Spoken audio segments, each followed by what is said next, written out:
Narito na naman ang mainit na balita mula sa mundo ng politika. Deserve daw ayon sa maraming netizens. Isang matinding hakbang ang ginawa ng Korte Suprema laban kay House Speaker Martin Tambalos Los Romualdez matapos isa publiko ang umano'y mga ebidensya ng katiwalian at korupsyon na kinasasangkutan umano ng ilang proyektong pampamahalaan.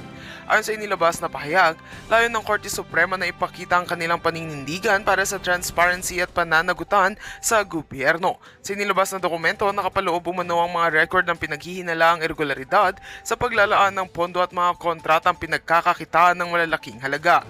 Bagamat hindi pa final ang mga desisyon, binigyang diin ng Korte Suprema na mahalagang malaman ng publiko ang mga ebidensyang hawak nila upang mapanatili ang tiwala ng mamamayan. Samantala, nanindigan ng kampo ni Romualdez na walang katotohanan ng mga paratang at handa silang harapin ang anumang imbestigasyon. Gayunman, hindi maiwasan ng mainit na diskusyon sa social media kung saan marami ang nagpahayag na deserve ang hakbang na ito ng Korte Suprema bilang babala sa lahat ng opisyal na sangkot. Patuloy naman ang pagmonitor ng publiko at mga grupo laban sa korupsyon na magiging susunod na hakbang ng Korte Suprema at Kongreso. Sa kabila ng matinding aligasyon, inaasahan ng taong bayan na mananaig ang hustisya at magiging daan ito upang tuluyang linisin ang pamahalaan mula sa mga tiwaling gawain.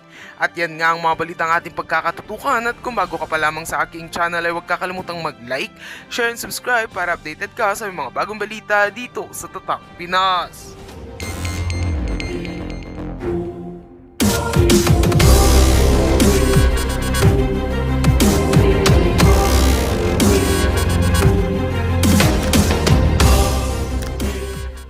Pati ang Pangulong Duterte, kasi sabi na ni Pangulong Duterte na hindi yan na kailangan pang umattend dahil nasabi niya na lahat ng nasabi niya, nandiyan na sa Senado, kung i-extract na lang nila yung transcript, then sayang lang yung pera ng bayan. Dapat yung pera ng bayan inilalaan sa mga productive na mga proyekto o ibigay sa mga taong bayan na nasasalanta ng bagyo. Di ba? Parang ganun yung konteksto ng mensahe ni Pangulong Duterte. Kasi nga, itong UWAD committee na ito, talagang utos talaga ng gobyernong bangag. Di ba? Imagine mo, bakit sekreto, Romualdez, bakit sekreto mong pinapapasok ang ICC at hawak ko yung kanilang 3 passport? Paano ko nakuha yan? Sa pamamagitan ng aking magic wand. Di ba?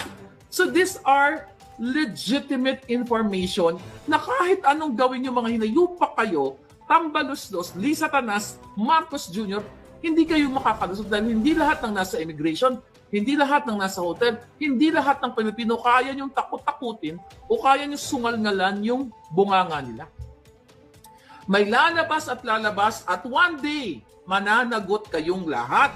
Sabi ko nga, kung merong batas na gurgur, dapat lahat kayo magurgur. Sa ngalan ng batas, kabayaran ng kawalang-iyaan nyo, kahayupan nyo sa taong bayan. Tama si Palangga. Habang ang mga kapitbahay niyo, mga palangga niyo ay hirap na hirap, binigyan lang ng 2 perasong yero ni Bangag na kahit kulungan ng aso ay hindi magkasya. Isang basong pako, 'di ba? 2 perasong plywood, 'di ba? Ang mga ICC members ay alagang-alaga shopping spree with bodyguard, presidential suite. Siyempre ang nilalapang niyan bonggang-bongga at the expense of Filipino people. Kasi kung hindi yan gastos ng taong bayan, bakit sinisekreto ni Romualdez? Dapat maging proud pa sila ni Saldico. Kasi may kaibigan namin yung ICC.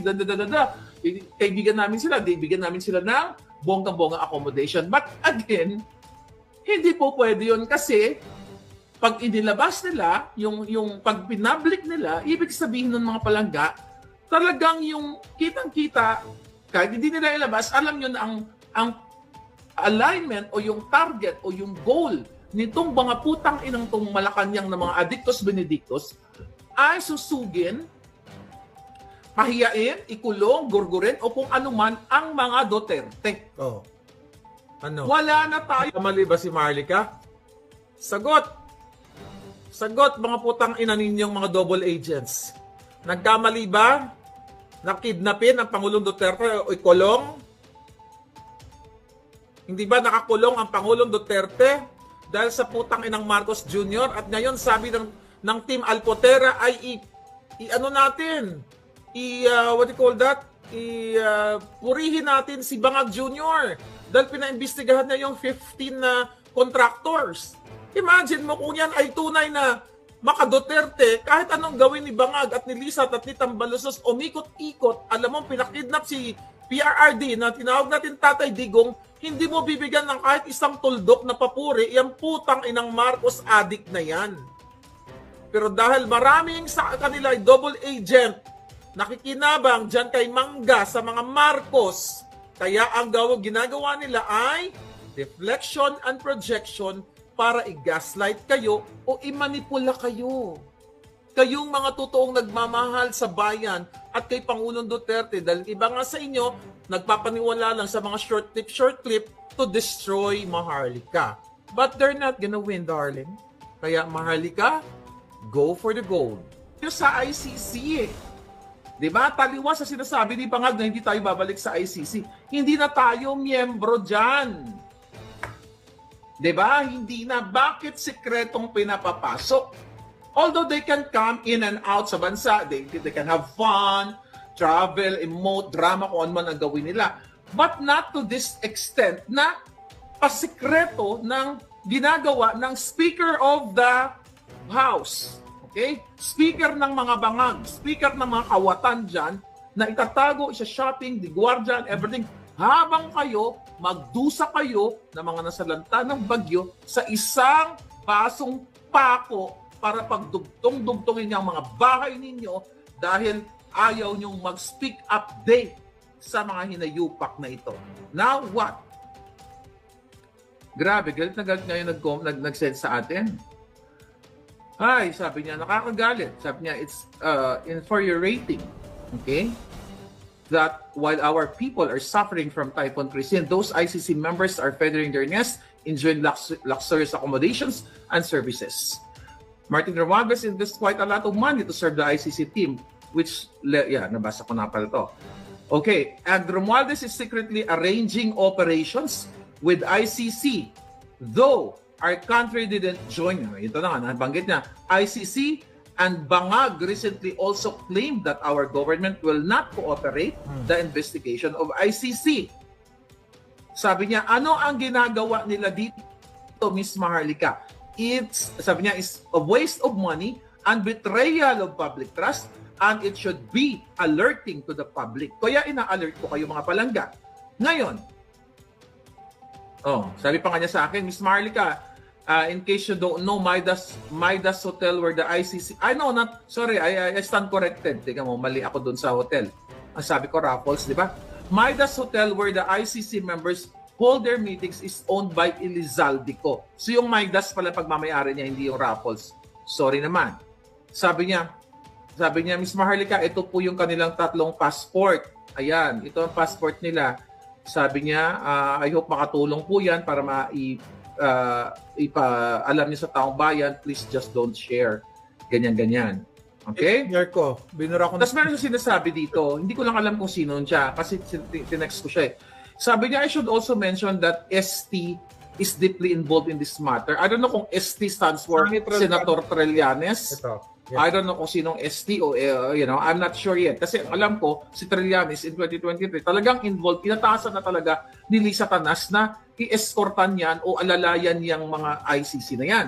Sabi niya dito, Trillanes has, not Trillanes, sabi niya yung ST nga. He has been authorized by Bangag to serve as the government representative responsible for engaging with the ICC members. Ano ibig sabihin nito, palangga? So, ang mga traidor ninyong gobyerno ay talagang nilalapastangan kayo at talagang malupit ang galit kay PRRD at sa mga Duterte. Sabi ko nga sa inyo, kahit na magalit sila, buwisitin nila ng buwisitin si Pangulong Duterte, well, taliwas dahil ang nabubuwisit sila, di ba? Hindi yan makaka-apekto sa mga Duterte. Pero ang naaapektuhan, kayong mga palangga, kayong mga kababayan, I think STC Sonny Trillanes. I think that's Sonny Trillanes, no? ST is Sonny Trillanes. Okay, mag-settle tayo dyan. Pero sabi ko sinong ST, malay ko ba kung sinong ST na yun. Pero pumasok sa isip ko si Trillanes. Baka may iba pang ST. But ganun pa man, mga palangga, Elia, yeah, you guys are right, I think. So ganun pa man, so eto, gustong ipaalam, feeling ko, itong informante natin, baka nagtatrabaho sa hotel or baka nasa government, kasi paano nakukuha itong information? Baka taga-immigration, kasi hawak natin yung 3 passport. Ay, email ko nga dyan sa kay Inday Sara. Diba? I don't know. Yung mga taga-Inday, mga Inday-Inday dyan. Inday-Inday sa Balitaw. Abangan yung email. Kakabog ko ito mamaya after natin mag-usap. Okay? So yun. Pinapaalarma kayo na binagasusan yung ICC, pina-shopping galore, presidential suites and everything, VIP, travel arrangement, lahat sa ngalan ng what? Pera ng bayan. Kasi bakit ito tinatago? Okay? Kaya no wonder yung Huwad Committee na yan, walang tigil sa kakapatawag kay Pangulong Duterte na meron pa daw silang, sino yun? Si Paduano ba yun? Paduano or si Fernandez na sinasabi nila mag-inhibit daw sila dyan dahil nasasangkot sila, di ba? Dahil pinangalanan sila ni Colonel Grijaldo. Pero andyan dyan pa rin ang mga ulupong. Sinasabi nila na dapat umatid si Pangulong Duterte kasi meron silang 20,000 questions kay Pangulong Duterte recently sa kanilang hearing. At ito dapat, dahil hindi umatid, mag-i-issue sila ng show cause kay Pangulong o show cause order. At lahat na lang, Duterte, putang na Duterte ang mga pinagsasabi nila. Ang issue nila, 48 years ago na. Pero ang issue ng lipunan, yung mga nabahaan natin, mga kawawa, mga biktima ng pang-chuchuk-chak chenis dyan, pagdudukot, kahirapan, name it, lahat na araw-araw pinag-usapan natin ng kahirapan, ayaw nilang pag-usapan sa Quadcom kasi the mastermind of all of this kagyutahan ay si Bangag, si Lisa at si Tambalusos. Yang 3 demonyong yan talaga ang what? Ang punot dulo ng kahirapan ninyo dyan sa Pilipinas. Mga palangga. Okay? Midas Hotel, alam mo ang gawin ninyo? Okay, gawin ninyo mga taga Midas Hotel. Pasimple lang kayo. Dapat kasi magtulungan tayo Kayo mga gwardya sa parking, pasimple kayo. Video-video sin natin kay Maharlika. Okay, paglabas, video-video. Okay? Kasi, alam nyo to basta nasa presidential suite sila o yung mga naka-check-in dyan ng mga richie-richie. Baka nandyan kayo ngayon. Baka naman or yung mga waiter o yung mga bartender o yung mga empleyado ng hotel. Baka naman, di ba, mag-video-video kayo. Hindi naman kayo lahat kayang kontrolin ng mga hayop na yan. Dahil may katapusan lahat ang mga ginagawa nila, mga palangga. Di ba? May katapusan lahat to. Lalo na ngayon na presidente na si Trump. Okay? Next year pa pala. Okay? Next year pa next year pa siya mag-inaugural. So ngayon, mga kababayan, ito lahat ng kadyutahan ito ay kabulukan ng Marcos. Yung kanyang chief PNP, di ba? Na si Marbil, kung ano-ano mga pinagsasabi na ang pag-aadiktos, ang mga gumagamit daw ng pulburon katulad ng amo niya ay hindi adik, kundi kailangan lamang gumamit ng mga kung sino mang tarpulano para mag-extend ng oras. Hindi sila adik. Kailangan na nilang magtugong, magsinghot para magising sila o dilat ang kanilang mga mata. My God, palangga. I hope you can do something dahil sobra na ang kadyayupan nitong mga hitad na ito. Okay? So it's confirmed na itong si Rosato, William Rosato, ay talagang ICC ICC member siya. Alright. Kahit i-google nyo yan. Tiyan mo, gusto mo, sabihin ko pa birthday niya birthday niya. Tingnan natin mga birthday nila. Happy birthday! April 28, si William. Okay? Happy birthday! March 8 pala si William, March 8. Ang April 28 pala si Glenn. Okay? Hindi yan si Attorney Glenn, Okay, si Palangga, yung kababayan ko dito sa Jamaica, yung interpreter, ang birthday niya naman is August 27. Happy birthday sa inyong 3. Di ba? I will send this passport. I-email ko to. Nakakagalit itong mga hinayupak na to, mga kababayan. Nakakagalit ang gobyerno ninyo. Okay? Dahil ang pakikipagsabwata nila, mga palangga, ay what? Meron silang agenda. Kasi dapat bukas yan. Lahat ng mga ganyang klase, bakit, sino ba tinatarget nila? Di ba si PRRD? Si Daysara, si Bato, si Bongo? Oy, Senator Bato, Senator Bongo, ano pag ginagawa ninyo? Giatay, send ko sa inyo to para malaman ninyo. I'm serious. Ninyo? Okay? Kaya ngayon, Actually, another issue. Dahil ito yung mga expose natin, na-expose sila, nahubaran sila lahat. Ito mo, imagine mo, meron na namang memorandum sa inyong mga PNP personnel Okay, I think that's about na Okay, let's remember. Okay, I think, tignan ko lang ha. Ano ba pinag... Okay, I think, it's clear. Mga darling, nakita ninyo, di ba? Ang alindog ko naman. Parang pumayat nga ako doon, no? From that video, mga palangga.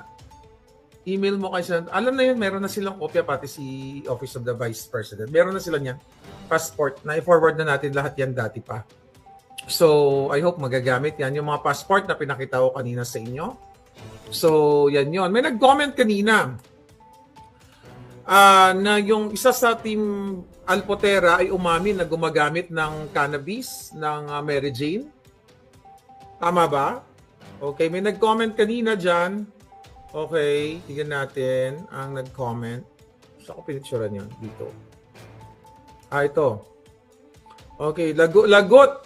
Silibag nakarating sa UP Baguio. Ang sinabi niyang kultura sa UP Baguio ang paggamit ng 420. Ano ibig sabihin ng 420? O Mary Jane? Code ba yan? I don't know kasi, hindi naman ako sumisinghot.